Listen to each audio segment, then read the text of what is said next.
ingajwayele ukuhlabelela inhliziyo yami kodwa ukumelela ubaba esikoleni noma apostoli abafundisi bonke abafundisikazi ibandla likaJesu umshawo umphathi wohlelo ethi uJesu Kristu UyiNkosi Jesu Kristu UyiNkosi ekhaya lezwi Jesu Kristu UyiNkosi kuyithuba uNkulunkulu bazalwane mangisasho lomhlabeleli ukuthi wakufela uJesu wangifela nami wabafela abantu bonke ngilana ngoba nami wangifela kuba kamvelanga uJesu ngaba ngitolana ngilwele lithuba ngoba nami uJesu wangifela ngibuka leyo nto ngakhalisa enhliziyweni yami ukuthi Nkosi ngakade ngibani ngakade ngilaphi ngabe ngilaphi manje. So, ngiyambonga uNkulunkulu bazalwane samiliweke nami ngiliwele izweni limelona ngingakasho lokho ngiphuma eBible school omunye wathi ngoshumayela kanjani njengokuphansi phansi kangaka ushumayela kanjani ngamhlela kancane bazalwane ngoba mashumayela kushumayela uphansi ngophezulu kodwa sikhuluma lokho ngamazwi kaNkulunkulu noma ngabe amazwi amathathu umuntu ubebelela amazwi amathathu ukhuluma wona uhlale phansi asikhulumi nangokufutha nangani kodwa sikhuluma lawo mazwi abekwa uNkulunkulu enhliziyweni Jesu Kristu UyiNkosi manje ke sima ngalokho bazalwane ukuthi masimile la asimnako ukuhlakanipha nangokugada noma uyahlabelela noma ngabe wenzani kodwa sima ngokwamazwi kaNkulunkulu la ngabeke enhliziyweni zethu Usemeni ngilalo lelizwi athi mina Nkosi ngikwazi ukukhuluma ngalelizwi ngizokhuluma ngithini khabe satheba azima nje asithi Nkosi wena uzokhuluma akumele ngizokhuluma uzokhuluma wena so lokho sizokuzwa ke lokho phela uNkulunkulu nami enhliziyweni yami Jesu Kristu UyiNkosi ufunde laphayana ke ngokubahlukani 19 verse 26 verse 27 Uthe uJesu ebona unina nomfundi amthandayo beni ngakhona wathi unina mame bheka indodana yakho wayesethi umfundi bheka unyoko kusukela lapho kuleso sikhathi umfundi loyo wamnyisa Jesu Kristu UyiNkosi masizwa abazalwane ngale ndaba athi Jesu kokuqala abazalwane Jesu banjwa babaleka abafundi Sikholana ukuthi abafundi babaleka kodwa laba balandela bahamba noJesu ekuhluphekeni kwakhe konke baze bafike ekugcineni so uJesu ebheka uyababona bami ngasesiphambalweni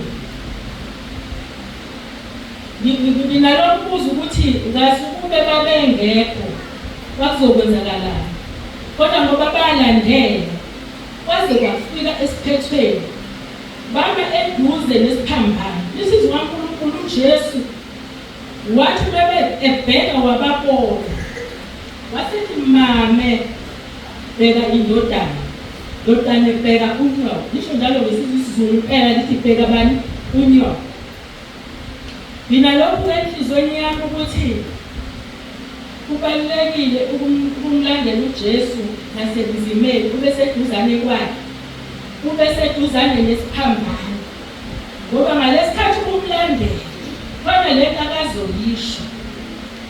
Laba bobabili babengababili ngomthetho wakhona uMaria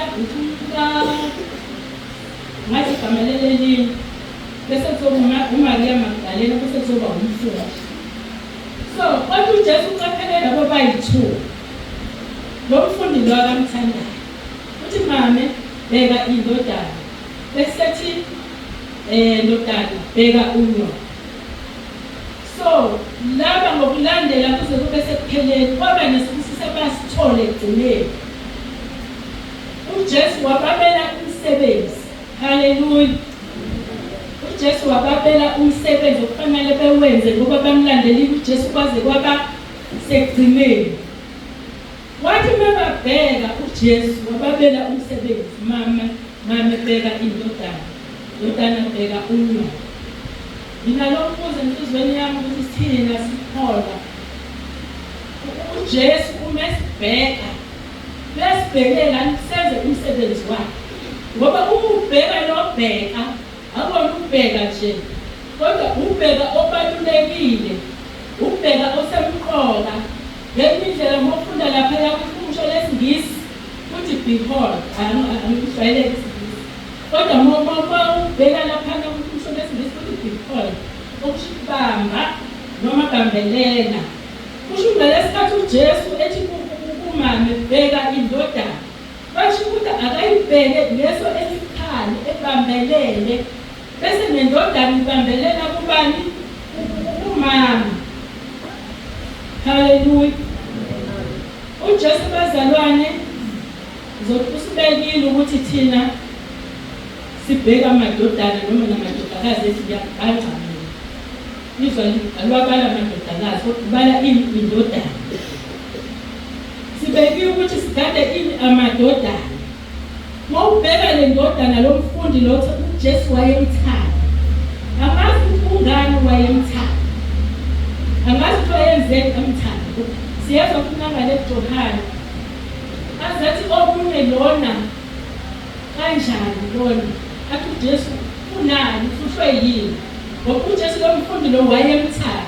Angazi ukuthi wayenzeni uJesu aze amthanda. Esethi-ke mama bheka indodana, ndodana bheka umama. Sizwe ukuthi-ke emva kwalokho lo mfundi wasemthatha unina wamusa kwakhe.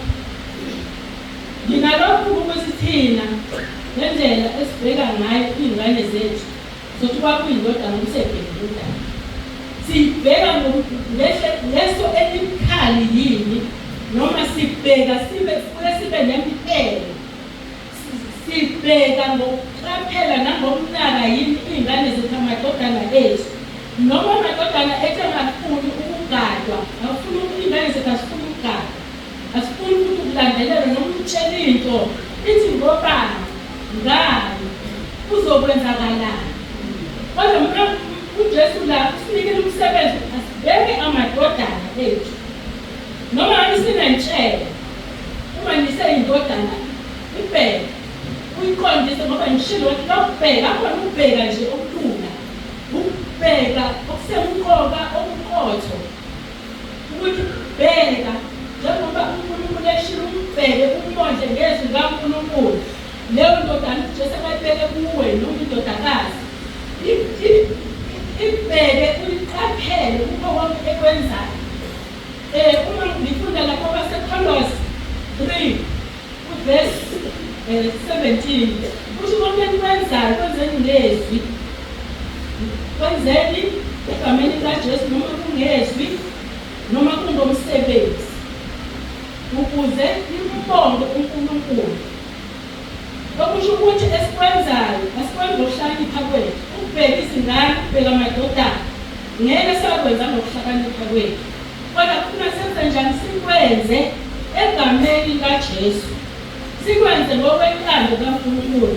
Singakwenzi nangokuthi ngumzali nginelungelo ukuthi ingane yami kufanele ngiyitshele, kufanele ngikhulume nayo ngalokhu, khulume ngoba ngiyini kuyise.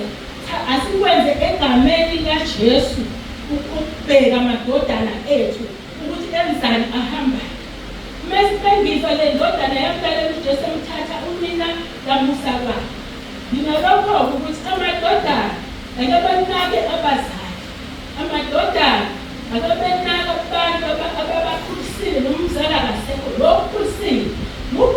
nomzali wakho nomgogo wakho nom'aunt. Jesu Kristu UyiNkosi. Bese sikwenza lokho egameni kaJesu. Singakwenzi ekuhlakanipheni kwethu nangelungelo nangokuhlakanipha. Haleluya. Lokho kunani kunomvuzo. Ngoba mawubheka laba basithola isibusiso. UJesu ebanika lo msebenzi, kodwa isibusiso abasithola. Lithi nathi mangathi uNkulunkulu engasisiza. Laba sibeke khona. Ngisho ekonzweni sinamadodana, sinamadodakazi. uNkulunkulu asisize ukuthi sibe neso kumadodana ethu namadodakazi ethu. UJesu wona akasinike wona swabheka. Nawo bese esibheke emashalazeni. Ngoba okunye abantu abasha basondela kubantu abadala. Kodwa bathanda ukuba umshungu nowabo. Kodwa uthe uJesu indodana, bheka uNono. Okusho ubambelela kuNono. Qiniseka ukuthi ubambelele kuNono. Uyamnaka ngayo yonke indlela. Umgadile. Lobheka lo okugada. Ngisho ukuthi kwangathi uNkulunkulu engasiza nathi bazalwane. Siko lolo hlobo ozosondele kuJesu. Ukuthi mesinika lo msebenzi bese sikwenza egameni likaJesu. Noma ngabe uphethe emsebenzini, ungalinde uphathe nelungelo. Okwenzayo kwenze egameni likaJesu noma kungezwi noma kungumsebenzi. Jesu Kristu UyiNkosi ngiyabonga.